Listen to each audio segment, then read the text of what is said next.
नमस्कार दोस्तों, मैं आपका दोस्त आशीष शर्मा एक बार फिर से आशीष शर्मा क्लासेज में आपका बारंबार स्वागत करता हूं। इस बार इस वीडियो में कक्षा 8 के लिए 8वीं जो बोर्ड लगती है उसके लिए संजीव डेश्वर का मॉडल पेपर 2 जो अभ्यासार्थ के लिए है, विषय संस्कृत के लिए मैं आपके सामने लेकर प्रस्तुत हुआ हूं। वीडियो को स्टार्ट करने से पहले मैं आपको बता देना चाहता हूं कि अगर आप इस चैनल पर नए हैं तो चैनल को सब्सक्राइब कीजिए, बेल आइकन को दबाएं ताकि आने वाला जो भी लेटेस्ट वीडियो है वो आप तक तुरंत पहुंच जाए। वीडियो को अंत तक देखें। अगर अंत तक देखते हैं तो आपके लिए ये जो है वो A+ ग्रेड लाने के वाला वीडियो साबित होने वाला है। आपको प्रश्न पत्र की जो प्रकृति है, किस प्रकार के प्रश्न आएंगे, किस तरह से आपको हल करना है, सभी बातों का विश्लेषण जो है हम इस वीडियो में देखेंगे। वीडियो में अंत तक बने रहें। तो इसमें 2.5 घंटे का जो है वो पेपर रहेगा और आपके 80 नंबर का पूर्णांक रहेगा। सामान्य दिशा निर्देश जो हैं वो इस प्रकार आएंगे आपको। और पहला प्रश्न है कि आरोहति पदे प्रयुक्त उपसर्ग अस्ति। अब आरोहति में उपसर्ग कौन सा है? तो आरोहति में उपसर्ग जो है वो हो जाएगा आ। ठीक है। इसी प्रकार दूसरा है अत्रैव निगूढ़ो भूत्वा तिष्ठामि रेखांकित पदे प्रयुक्त प्रत्यय अस्ति। अब भूत्वा के नीचे जो है वो अंडरलाइन कर रखा है। मैं आपको पूर्व में बता चुका हूँ कि अंत में त्वा जहाँ पे भी शेष रहता है वहाँ पे आप कत्वा प्रत्यय जोड़ सकते हैं। वहाँ पे आप कौन सा प्रत्यय करेंगे? कत्वा प्रत्यय। चूंकि अब इसमें देखिए कत्वा प्रत्यय कौन से नंबर पे है? कत्वा प्रत्यय अपने जो है वो तीसरे नंबर पे है, तो इसमें गए इसका आंसर हो जाएगा। इस प्रकार तीसरा है परम त्व भ्राता वार्ताम एव न शृणोति अस्मिन् वाक्ये सर्वनाम पदम अस्ति। अब देखिए ये सर्वनाम पद वाला जो है वो आपके अक्सर पूछता है। तो जहाँ पर भी आपको से, तो, ते, तम, तो, तान, ये जो तत्शब्द होते हैं वो, और से, तो, ते, अहम, आवाम, वयम, युवाम, यूयम, ये जो भी शब्द होते हैं ये सारे के सारे जो है वो सर्वनाम में लिए जाते हैं। तो यहाँ पर जो तव है वो आपका सर्वनाम पद हो जाएगा। चौथा प्रश्न है नूनम एतस्याम गुहायाम रात्रो जीव आगच्छति अस्मिन् वाक्ये अव्यपदम किम। अब यहाँ पे अव्यपद जो है वो नूनम हो जाएगा। वो क्या हो जाएगा? नूनम। पांचवा प्रश्न है प्राचीन इतिहास का स्वाधीना आसन। तो इसमें सप्त भागिन्य अपने अधीन कौन थे? आगे है छठा प्रश्न है कि विज्ञानांगणे का प्रसिद्धा। विज्ञानांगणे का प्रसिद्धा, तो इसमें आ जाएगा कल्पना। इस प्रकार सातवां प्रश्न है कि सदैव पुरतो निदेहि चरणम इति पाठस्य रचनाकार अस्ति। मैं आपको पूर्व में बता चुका हूं कि जो भी 4 से 5 पाठ हैं उनके लेखकों का नाम जरूर याद रखें। इससे आपका एक प्रश्न जो है वो ऑब्जेक्ट टाइप में 8-9 प्रश्नों में से जरूर बनने वाला है। तो सदैव पुरतो निदेहि चरणम, इस पाठ के लेखक जो हैं वो हैं श्रीधर भास्कर वर्णिकर। इसी प्रकार लुब्धश्य नश्यति, तो लुब्धश्य यश नश्यति सुभाषिता ने पाठ में श्लोक में अपने दे रखा है। अब यहाँ पर देखिए विशेष्य विशेषण को मिलाना है।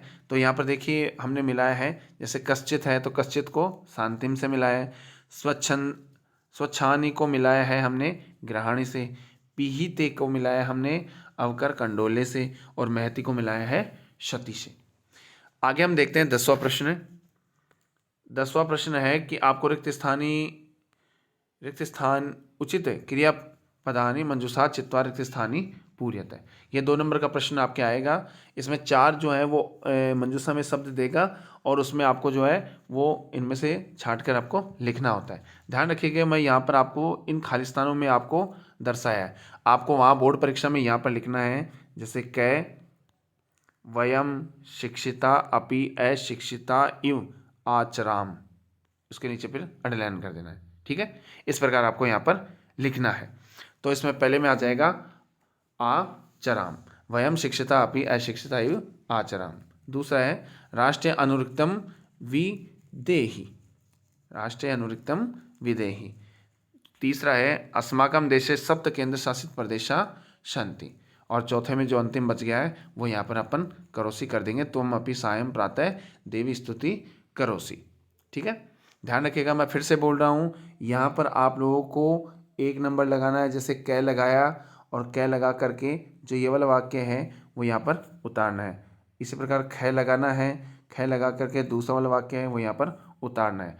आप बिल्कुल भी ये गलती ना करें, पहले में लगा दिया आ चैरताम तो नंबर मिल जाएंगे, ये बिल्कुल नंबर इससे नहीं मिलेंगे। आगे देखते हैं 11वां प्रश्न। 11वां प्रश्न जो है वो प्रश्न निर्माण है। जैसा कि मैं आपको पूर्व में बता चुका हूँ और अभी फिर से एक बार बता देता हूँ। जो भी खालिस्तान वाले पद हैं आपको दे रखे हैं, आपके नीचे अंडरलाइन कर रखा है। जैसे 11वें प्रश्न में आपको बोल रहा है कि प्रश्न निर्माण करना है। अब इस प्रश्न निर्माण में देखो, तेषाम स्वामिना असमर्था सन्ति। तेषाम जो है वो षष्ठी विभक्ति का बहुवचन है। तो षष्ठी विभक्ति बहुवचन जो है किम शब्द हुआ है उसका होता है केशाम। तो इसमें केशाम स्वामिना असमर्था सन्ति, यहाँ पर हम जो है वो लास्ट में प्रश्नवाचक चिन्ह लगा देंगे। लास्ट में जो है वो प्रश्नवाचक चिन्ह लगा देंगे और इस प्रकार अपन लिख देंगे केशाम स्वामिना असमर्था सन्ति। इस प्रकार ख दे रखा है, तड़ागा सागर संसार सागर कथयन्ते। तो के सागर संसार सागर कथयन्ते और प्रश्न निर्माण जो है प्रश्नवाचक चिन्ह यहाँ पर लगा देंगे। 12वां प्रश्न है कि कोष्टक दत्तेषु शब्देषु समुचिताम विभक्तिम योजित्वा रिक्त स्थाने पूर्यते। अब ये भी 2 नंबर का प्रश्न आएगा आपके। अब देखिए मैं आपको पूर्व में बता चुका हूँ, जहाँ पे भी अभितय, परितय, समय, निक्षा ये आते हैं वो द्वितीय विभक्ति के सूचक होते हैं। और यहाँ जो ग्रह है वो हो जाएगा ग्रहम। इसी प्रकार जो है अलम जहाँ पे भी आता है वहाँ तृतीय विभक्ति का यूज होता है, अलम विवादेन, झगड़ा बंद करो। इस प्रकार विभेति, विभेति डर लगना होता है, डर लगने के योग में पंचमी विभक्ति होती है, तो चोरात विभेति। इसी प्रकार कविषु कालिदास श्रेष्ठम, श्रेष्ठतम है। अब जहाँ पे भी श्रेष्ठता की बात कर दी जाए तो वहाँ पर जो है वो सप्तमी विभक्ति का प्रयोग होता है, तो कविषु। ठीक है, आपको इनको भी जो है वो यहाँ पर लिखना है, जैसे कै लगाया और कै लगाकर आपको ये वाला वाक्य पूरा ऐसे कैसे उतारना है। ध्यान रखिए कोष्टक वाला जो है ये आपको नहीं लिखना है। ठीक है, आपको केवल जो आपने भरा है वही आपको यहाँ पर लिखना है। आगे हम 13वां प्रश्न देखते हैं। 13वां प्रश्न है कि संधि विच्छेदम ओब्लिक संधि युक्तम च कुरुते। संधि विच्छेद या संधि करके आपको यहाँ पर लिखना है। देखिए इसमें एक तो टुकड़ा करके देता है और एक का अपने को टुकड़े करने होते हैं। तो पहला जैसे दे रखा है कि भवंती धन अपेया, तो भवंत पेया। इसी प्रकार भोजनांते है तो भोजन धन अंते। ठीक है, ये 2 नंबर का प्रश्न आएगा। आगे देखते हैं हम 14 नंबर का प्रश्न। 14 नंबर का प्रश्न जो है वो अपने जो है विशेष्य विशेषण की बात करता है। मैं आपको पूर्व में बता चुका हूँ विशेष्य विशेषण के बारे में कि जो पूर्व शुरू में आता है वो विशेषण है, जो बाद में आता है वो विशेष्य है। तो विशेषण सर्वाणी और विशेष्य कार्याणी। ठीक है, ये सीधा सिंपल सा प्रश्न है। 15वां प्रश्न है एक पद में उत्तर देना है। अधोलिखित नाम प्रश्नानाम उत्तराणी एक पदेन लिखता है। अब गज परिमाणम क्या धारती, गज परिमाणम को कौन धारण करते हैं, तो गजधर है। इसी प्रकार निर्णाम संभवे कौ क्लेशम सहते, तो माता पितरो। इसी प्रकार है भवंते आदिनाम निर्माणाय के कृत्यंते, तो इसमें हो जाएगा वृक्षाः। इस प्रकार इयम धरा के श्रवणवद भाति, तो इसका हो जाएगा सस्यई। ठीक है, ये एक पद में ध्यान रखिएगा। मैं आपको फिर से बोल रहा हूँ केवल एक पद की बात कर रहा है, ये एक पद की। जैसे केवल गजधर, ये नहीं कि गज परिमाणम गजधर धारयति, एक पद में केवल एक पद में देना है। ठीक है, और ये 4 नंबर का प्रश्न आएगा। ठीक है, आगे हम देखते हैं 16वां प्रश्न है अधोलिखित नाम प्रश्नानाम उत्तराणी पूर्ण वाक्यन लिखत है। अब इसमें देखिए आपको एक चीज़ ध्यान में रखनी है। इसमें यहाँ पे आपको बता दिया कि पूर्ण वाक्य में उत्तर देना है। तो प्राचीन काले विद्या कथम गृहाते इसमें, तो प्राचीन काले विद्या श्रुति परंपराया गृहाते इसमें। इसी प्रकार ख है यत्र नारे न पूजन्ते तत्र किम भवति, यत्र नारे न पूजन्ते तत्र सर्वा क्रिया अफला भवन्ति। इसी प्रकार भारत जनता के परिपूता अस्ति, तो इसमें भारत जनता अध्यात्म शुद्धा तटिनी स्नाने परिपूता सन्ति। इसी प्रकार आगे है कि सप्तभागिनी प्रदेशे के निवसन्ति, सप्तभागिनी प्रदेशे गारो खासी नगा मिजो प्रभृत्य भवय जनजातीय निवसन्ति। ये देखिए आपके किताब के प्रश्नोत्तर हैं, ये आपको याद ही करने पड़ेंगे, इसमें कोई कुछ भी नहीं कर सकता है। 17वां प्रश्न है कि मंजुषात उचितानि संज्ञा पदानि चत्वारि स्थानी पूर्यते। अब इसमें 4 पद दे रखे हैं, समासेन चत्वारि पादम और तप है। नित्यव्रतोपसेविन चत्वारि वृदन्ते। इस प्रकार त्रिषु तटेषु तपः सर्व समाप्यते। इस प्रकार ग है एतत् विद्यात् समासेन लक्षणम सुख दुखयो। इस प्रकार दृष्टिपूतम न्यसत पादम। ध्यान रखिएगा यहाँ पे जो भी नीचे खालिस्तान दे रखे हैं इनमें जैसे पूर्व में मैं बता चुका हूँ, यहाँ पर कै नंबर लगाकर ये वाक्य आपको उतारना है ख नंबर लगाकर ये वाला उतारना है। ऐसे चारों आपको क्रम से यहाँ पर उतारने हैं, तभी आपको 4 नंबर मिलेंगे। कहीं आप बिल्कुल भी ये गलती ना करें, जो रिक्त स्थान है उनमें जैसे मैंने भरा है वैसे आप भर दें। ठीक है। तो 18वां प्रश्न है कि स्तंभ क को स्तंभ ख से मिलाना होता है, जिसमें आप लोगों को मैं बता देता हूँ। जैसे सदा पवर्णाय पवर्णाम उत्सवानाम धरेयम, तो इसको हम जो है वो शितो राजते भारत स्वर्ण भूमि से मिला देंगे। इस प्रकार ख है वने दिग्गजनाम तथा केसरीणाम, इसको हम तटीनाम इयम वर्तते भूधरणाम, इससे मिला देंगे। ग को जो है वो हम चिंतनीय विपदाम, इसको आदावेव प्रतिक्रिया से। और जो अंतिम है धन्या मही रूहा यशम, इसको जो लास्ट में हमने देखा उसके पहले से हम मिला देंगे। और यहाँ पर आप लोगों को ध्यान में रखना है, यहाँ पर आपको लिखना है। जैसे आपने यहाँ पर ख लिखा और ये वाला वाक्य लिखा, फिर डैश लगाया, और फिर ये किससे मिल रहा है, तटिनाम इयम वर्तते भूधरणाम, ये वाला वाक्य यहाँ पर आपको लिख देना है। ठीक है। इस प्रकार आपको प्रश्न का आंसर करना है। अब चूंकि 19वां प्रश्न आपके आया है कि प्रश्न पत्रादि अतिरिक्तम, प्रश्न पत्र में दिए हुए के अतिरिक्त पाठ्य पुस्तक में से 2 श्लोक आपको लिखने हैं। चूँकि आपको जैसा कि मैं आपको पूर्व में बता चुका हूँ कि इसमें कम से कम आपको 4 श्लोक याद करने हैं। अब आप सोच रहे हैं कि 4 श्लोक सर याद करने के लिए क्यों कह रहे हैं। 4 श्लोक याद करने के लिए इसलिए कह रहा हूँ क्योंकि 2 श्लोक आप अगर याद करते हैं तो और वही श्लोक हिंदी अर्थ के लिए अगर आ जाते हैं तो आपका ये प्रश्न गलत माना जाएगा। चूँकि ये प्रश्न जो है वो 4 नंबर का है, एक श्लोक 2 नंबर का है, दूसरा श्लोक भी 2 नंबर का है, कुल मिलाकर दोनों श्लोक जो हैं वो 4 नंबर के हैं। तो आपको यहाँ पर इनको याद करना है और आपको स्वयं लिखना है। मुझे कमेंट करके ज़रूर बताएं कि किन किन ने 4-4 श्लोक याद किए हैं। 20वां प्रश्न है कि चित्रम दृष्ट्वा मंजूषात् पदानि च प्रयुज्य चत्वारि वाक्यानि रचयन्तु। अब इसमें यह भी 4 नंबर का प्रश्न आया है चित्र को देख करके। अब चित्र में देखिए नदी एक बह रही है, पर्वतों से निकल रही है, और नदी जो है वो जल जो है वो मीठा है, नदी का जो है वो बिल्कुल अच्छे तरीके से बह रही है। तो देखिए अस्मिन् चित्रे नदी वहति, इसी प्रकार नदी पर्वतात् निस्सरति, नदी पर्वत से निकल रही है। तीसरा है नद्या जलम मधुरम भवति, नदी का जल जो बहुत ही मीठा है। इसी प्रकार जो है नदी जलेन शस्य सेचनम भवति, नदी के जल से जो है वो फसलों को सींचने का कार्य में होता है। आगे हम देखते हैं कि इसके अथवा में एक प्रश्न दे रखा होता है। मेरे हिसाब से आप देखिए ये जो नदी वाला, जैसे आपका गद्यान 20वां प्रश्न जो है चित्र वाला, ये आप कर देंगे तो आपके लिए बहुत ही अच्छा सिद्ध होने वाला है, रामबाण सिद्ध होने वाला है। इसके अथवा में एक मंजूषा टाइप में और आता है, इसमें आपको यहाँ पर खालिस्तान भरने होते हैं।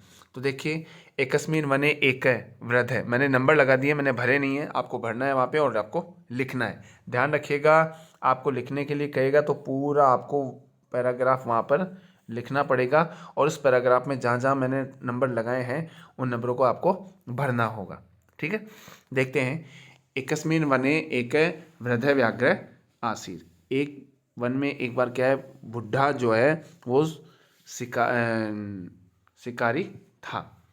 स एकदा व्याधेन विस्तारने जाले बद्ध अभवत, एक बार जो है वो सियार को बांधने के लिए जाल का विस्तार करके आता है। स बहु प्रयासम खालिस्तान किंतु जालात मुक्त ना अभवत है, वह जाल में बंध जाता है परंतु वह बहुत प्रयास करता है फिर भी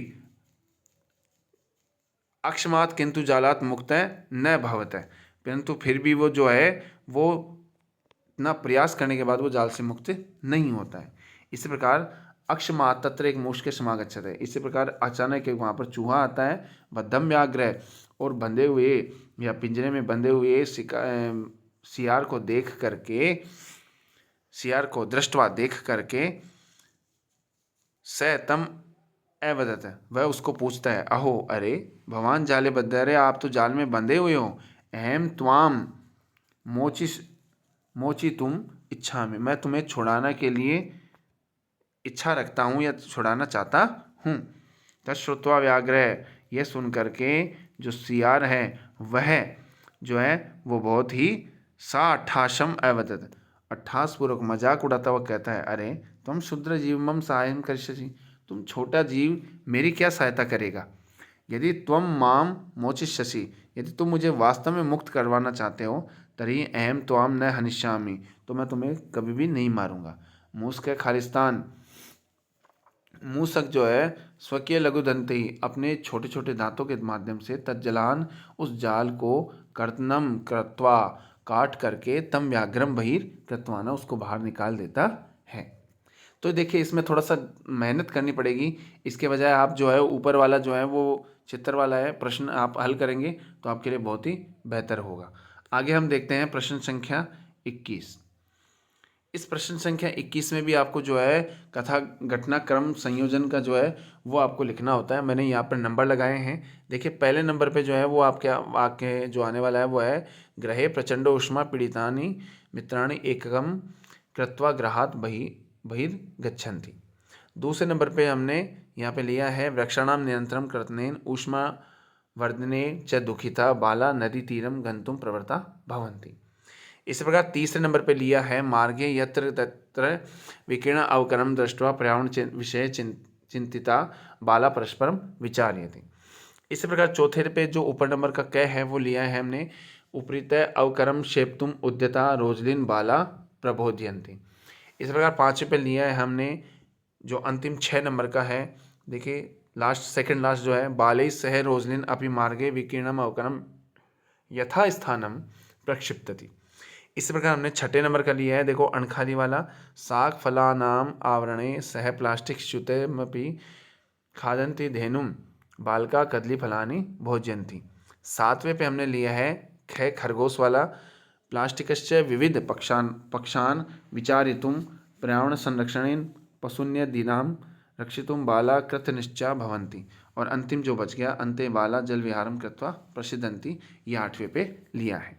इस प्रकार आप जो है यहाँ पर आपको कर्म से जो खालिस्तान दे रखा है नीचे, यहाँ पर आपको कर्म से जो है वाक्य आपको लिखने हैं वहाँ परीक्षा में, इस तभी आपको नंबर मिलेंगे। ठीक है, आगे हम देखते हैं कि 22वां प्रश्न दे रखा है कि निम्नलिखितेषु द्वयो श्लोक भावार्थ हिंदी भाषा में लिखित है। अब जैसा कि मैं आपको पूर्व में बता चुका हूँ कि आपको 3 श्लोक तो हिंदी अर्थ के लिए आते हैं, आपको कम से कम 4 श्लोक जो हैं वो याद रखने हैं, जहाँ पर आपको कहता है कि 2 श्लोक लिखिए जो इस प्रश्न पत्र में नहीं आए हों। ठीक है, तो उसके लिए आप 4 श्लोक याद करेंगे तो आपके लिए बहुत ही फायदेमंद की चीज़ होगी। 22वां प्रश्न है कि अब जैसे ये दे रखा है श्लोक है तो इसका हिंदी अर्थ है लुब्धस्य नश्यति यश है, लोभी व्यक्ति का जो है वो यश का नाश हो जाता है। पिशुनश्य च मैत्री, और जो चुगलखोरी है, पिशुन का मतलब होता है चुगलखोर, चुगलखोरी है उसकी मित्रता का सर्वनाश हो जाता है।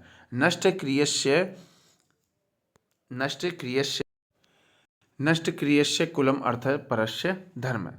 और जो कुल वाला है और जो नष्ट क्रियस्य कुलम, और जो कर्महीन है, जो कर्महीन है उसका कुल का नाश हो जाता है। अर्थपरस्य धर्म है, और जो केवल धन का लालची है उसका धर्म का सर्वनाश हो जाता है। आगे देखते हैं, आगे इसके और लाइन दे रखी है विद्या फलम व्यसीन है, और जो व्यसीन होता है, जो दुराचारी होता है, एक तरह से गलत संगत में लगा होता है, गलत लत में लगा होता है, उसका विद्या रूपी फल नष्ट हो जाता है। कृपणस्य सौख्यम, और जो कंजूस होता है, कृपण का मतलब होता है कंजूस, कंजूस का जो है वो सुख का सर्वनाश हो जाता है। राज्य प्रमथ सचिवस्य, और जो अभिमानी मंत्री वाले राजा होता है उसका राज्य का सर्वनाश हो जाता है। इसी प्रकार ख है साहित्य संगीत कला विहीन है, साक्षात पशु पुच्छ विषाणहीन है। साहित्य संगीत कला से विहीन व्यक्ति बिना पूंछ बिना सींग वाला पशु के समान होता है। तृणम न खादन अपि जीवमान है, वह घास न खाते हुए भी जीवित है। ये तद भाग्य देयम परम पशु नाम, ये उन पशुओं का परम सौभाग्य है। अगला आपको दे रखा है वने दिग्गजनाम तथा केशनाम तटीनाम इयम वर्तते भूधरणाम सिखीनाम सुकानाम पिकानाम धरेयम सितो राजते भारते शृणभूमि। आपको यहाँ पे अर्थ लिखा है हमने, भारत भूमि वनों में हाथियों, सिंहों, नदियों, पर्वतों और मयूरों तथा तोतों तथा कोयलों से सुशोभित है। भारत की स्वर्ण भूमि इस पृथ्वी पर सुशोभित हो रही है। आगे देखिए ये 23वां प्रश्न जो है वो विलस्यवाणी में न कदापि में श्रुता, इस कहानी को और कंठकन कंठकम इस कहानी को जो है वो आप अपने अध्यापक से ज़रूर हिंदी में आप अच्छे से सुने। अगर आपको अध्यापक महोदय के द्वारा, संस्कृत जी के अध्यापक महोदय के द्वारा आपको हिंदी में सुनाया गया है तो आप बहुत अच्छे से इसको कवर कर पाएंगे। ध्यान रखिएगा, ये 8 नंबर की जो है वो कहानी आती है। अगर आपने नहीं सुनी है, आपके विस्मृत हो गई है, आप भूल गए हैं, तो अपने संस्कृत के अध्यापक से ये कहानी एक बार फिर से हिंदी के रूप में सुन लें। ठीक है, तो इसको आपको स्वयं को याद करना है। 24वां प्रश्न देखते हैं हम। 24वां प्रश्न जो है वो आपके एक एप्लीकेशन के रूप में आता है। देखिए, ऊपर 8 नंबर का प्रश्न आता है, आपको ऊपर वाला न करके नीचे वाला प्रश्न जो है वो आप करेंगे तो बहुत अच्छा रहेगा आपके लिए। देखिए, कह रहा है कि रिक्त स्थानी मंजूषात पूरित्वा प्रार्थना पत्रम लिखत। अब इसमें देखो कह रहा है कि माम अष्टकक्षाया विद्यालय भागिन्य शक्नोमी प्राथमिक अवकाशम अशोक है। जैसा कि एक अध्यापक महोदय के द्वारा आपको एप्लीकेशन लिखाई गई होगी, अवकाश लिखाई हुई होगी, उसमें ये प्रारूप जो है वो आपका आता है। तो इसमें देखिए, सेवायाम प्रधानाध्यापक महोदया राजकीय उच्च प्राथमिक विद्यालय भरतपुरम। ध्यान रखिएगा, यहाँ पर आप जो है अगर जगह का नाम जो है वो हमेशा यहाँ पर आता है। अगर इनमें आपके जो है वो जगह का नाम हो तो जगह का नाम यहाँ पर, और जो इसमें नाम दे रखा है वो आपको यहाँ पर लिखना होता है। ध्यान रखिएगा, यहाँ पर मैं आपको फिर से बता रहा हूँ, यहाँ पर जो मैंने एरो लगाया है, तीर का निशान लगाया है, यहाँ पर आपको अपना नाम नहीं लिखना है। जो इस मंजूषा में देगा वही आपको यहाँ पर नाम लिखना है। ध्यान रखिएगा, लड़का और लड़की का नाम आएगा यहाँ पर। ठीक है, ये बात ध्यान में रखनी है। आगे हम देखते हैं, महोदया विनम्र निवेदनम अस्ति। महोदय, विनम्र निवेदन है कि यत कि अहम मैं अष्ट कक्षा छात्र अस्मि, कक्षा 8 का छात्र हूँ। मम भगिन्या विवाह अस्ति, मेरी बहन की शादी है या मैं बहन का विवाह है। अहम विद्यालय आगंतुम न शक्नोमि, मैं विद्यालय आने में समर्थ नहीं हूँ या नहीं आ सकता हूँ।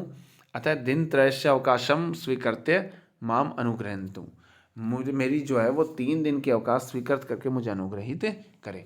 अब यहाँ पे देखिए, आप जो दिनांक है वो आप कहीं कोई भी लगा सकते हैं। जिस दिन परीक्षा होगी, आपकी बोर्ड परीक्षा होगी, उस दिन की दिनांक आप यहाँ पे लगा सकते हैं। अगर यहाँ पर दिनांक आपके नहीं दे रखा है तो ठीक है, आपके यहाँ पे मंजूषा में दिनांक नहीं दे रखा है तो आप लोग जो है वो जिस दिन की परीक्षा होगी उस दिन की दिनांक लगा सकते हैं। परंतु यहाँ पे आपके जैसा कि देखो इसमें लिखा है कि अशोक नाम दिया है, ये अशोक जो है यहाँ पर देख सकते हैं आप कि ये अशोक नाम लिख रखा है, इसलिए हमने यहाँ पर नाम कौन सा लिखा है, अशोक लिखा है। ठीक है, आगे हम देखते हैं 25वां प्रश्न। 25वें प्रश्न में हम जो है वो यहाँ पर देखते हैं कि आपके एक गद्यांश देगा, इस गद्यांश में आपको जो है वो पढ़ करके इसका जो है उत्तरों को हल करना है।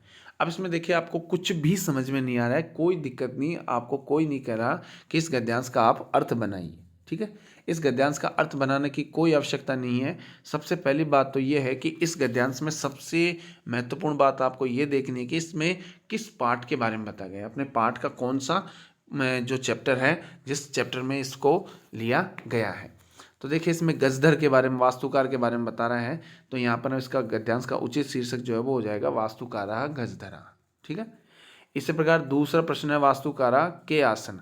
अब यहाँ पर इसमें आपको ढूंढना है वास्तुकारा के आसन, तो यहाँ पर आपको देखने पर मिलता है कि वास्तुकारा गजधरा आसन। ठीक है, गजधरा वास्तुकारा आसन, ये आप यहाँ पर उतार देंगे। ठीक है, इसी प्रकार तीसरा प्रश्न है गजधरा किम आकलयन्ति, इसमें इसी गद्यांश में से हम जो है छाट कर लिखेंगे, तो इसका आंसर हो जाएगा गजधरा योजनायाम भाविव्यम आकलयन्ति इसमें। इस प्रकार चौथा प्रश्न है कार्य समाप्तौ गजधरेभ्य किम प्रदीयते, इसमें कार्य समाप्तौ गजधरेभ्य वेतनानि अतिरिच्य सम्मानमपि प्रदीयते इसमें। मैं उम्मीद करता हूँ कि आपको ये वीडियो बहुत अच्छा लगा होगा, आपको बहुत पसंद आया होगा।